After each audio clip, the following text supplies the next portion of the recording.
Sejam muito bem-vindos ao canal Salve a Banda. Para quem não me conhece, eu sou o Pai Cícero Arruda, sou dirigente da Tucasp, que fica em Uaíba, zona oeste do Rio de Janeiro.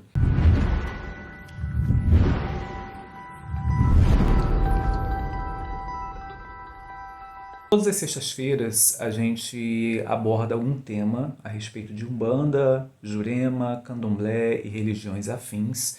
Eu aceito sugestões e você pode já começando a colocar as suas sugestões aqui embaixo, comentando, dando o seu like, ajudando o canal a crescer, compartilhando com amigos e interagindo aqui conosco, tá bom?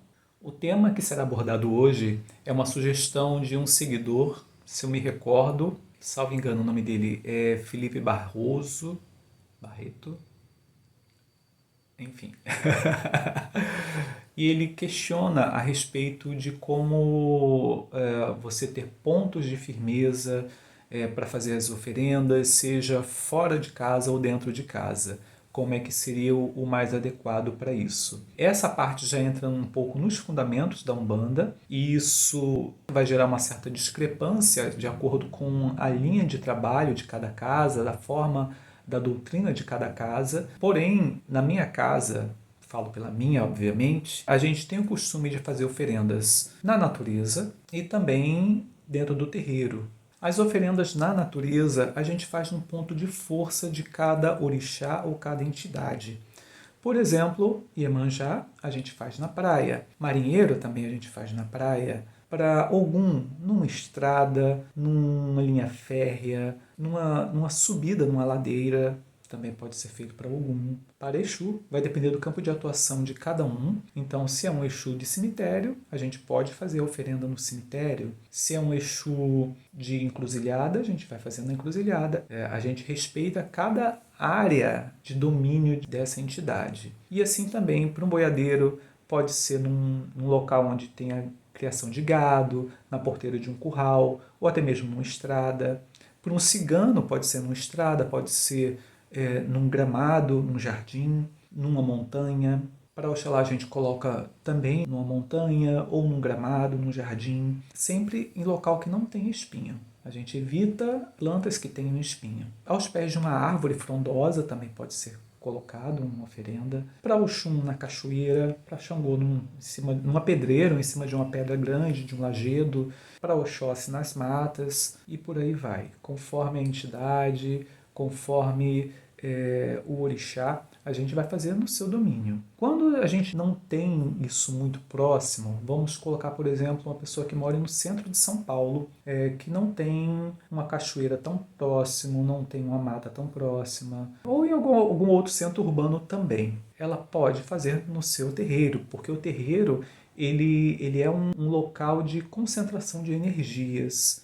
Então tem firmezas para Iemanjá, para Ogum, para Oxóssi, e para as entidades também. Então ali você pode fazer essa oferenda de forma que vai ser entregue, né? Porque tem um ponto de captação de força e que vai chegar até a essa entidade ou esse orixá. E mesmo que não tivesse, o orixá vai aceitar. Então, se eu moro, por exemplo, em Brasília, que lá não tem praia, então eu não posso fazer nunca uma oferenda para Iemanjá. Lógico que eu posso. Então, se eu pensar da seguinte forma, as águas elas correm para o mar. As águas dos rios, de cachoeiras, elas correm para o mar. Então, eu posso colocar também uma oferenda para Iemanjá à beira de um rio, à beira de uma cachoeira. É você entender onde começa a energia daquele elemento, né? O elemento água. A água é água, independente se é salgada, se é doce, se é salobra.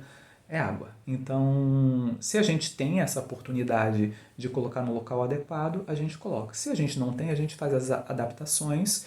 E ainda assim, se a gente realmente não tem nenhuma opção dessas, a gente vai colocar no terreiro. Eu posso fazer a oferenda em casa? Sim, não vejo problema nenhum.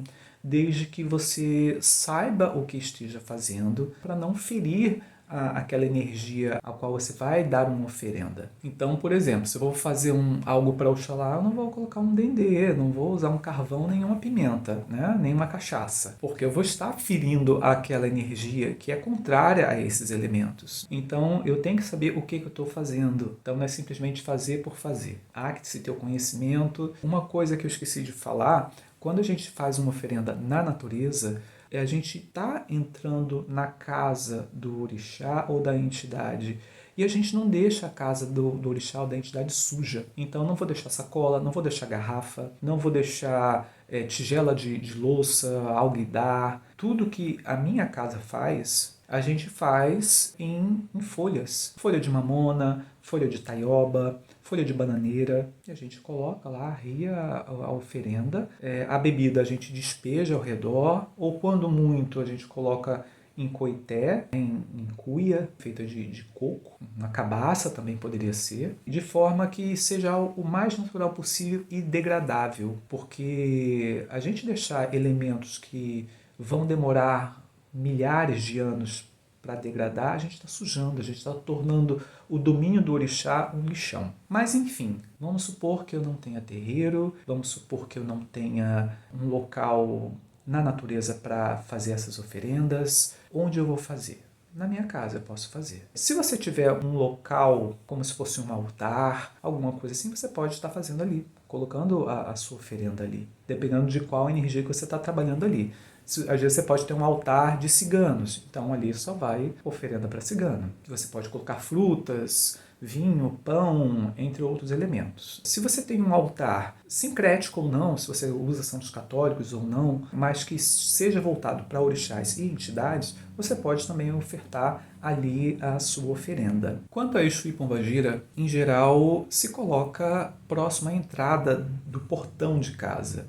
Isso para quem mora em casa. E para quem mora num apartamento, não tem essa opção, vai buscar um local que seja o mais próximo da rua. Por quê? O domínio de Exu e Pombagira são as aberturas de caminhos, são as estradas, são as encruzilhadas, são as portas, as passagens. Então eu posso estar colocando uma varanda. Vamos dizer que meu apartamento não tem uma varanda. Eu posso colocar próximo à entrada de casa. Vai estar dentro do ambiente interno? Vai, mas é o que tem para hoje. E a entidade vai entender. É da mesma forma como algumas pessoas fazem algumas firmezas atrás da porta, com olho de boi, com alguma outra coisa, para segurar a energia que vai entrar ali dentro daquele ambiente.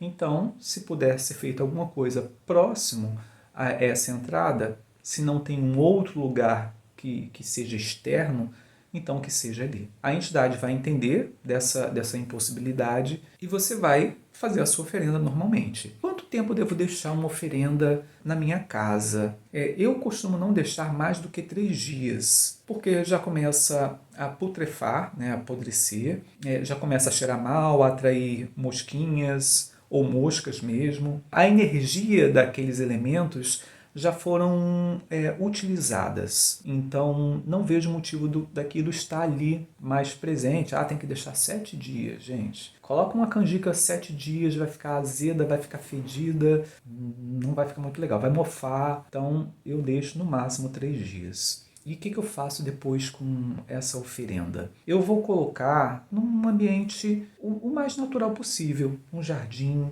aos pés de uma árvore, na terra, num gramado, no mato, na mata, onde eu possa arriar aquilo.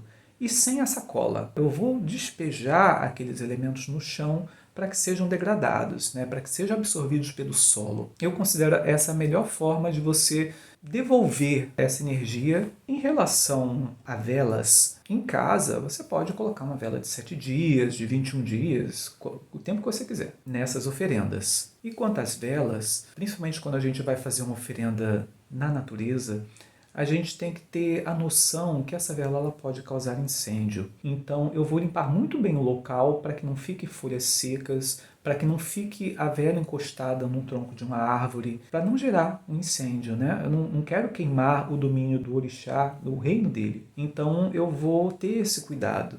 Da mesma forma que eu vou ter cuidado para que a vela fique acesa. Eu vou colocar as velas para que elas fiquem no local amparadas do vento, para que não venham apagar, venham queimar até o final. Porque eu já vi algumas oferendas onde as pessoas até colocavam vela de 7 dias na encruzilhada. Eu acho uma coisa tão absurda de quem mandou fazer aquilo e de quem fez, porque é uma falta de conhecimento. Como é que uma vela, que muitas das vezes é uma vela comum, ela vai permanecer acesa, né, numa encruzilhada, Que dirá uma vela de 7 dias, como se ela fosse ficar acesa durante 7 dias ali. Seria muito mais viável a pessoa arriar a oferenda lá com vela comum, ou arriar no terreiro, que é um ponto de força também daquela energia de Exu e Pombagira. As oferendas elas podem ser feitas na natureza, elas podem ser feitas no terreiro, ou até mesmo em casa, desde que em casa você tenha conhecimento do que esteja fazendo. As entidades e orixás, elas não necessitam daqueles elementos, daquela comida, eles não é bem isso. As oferendas, elas têm o poder de liberar certas energias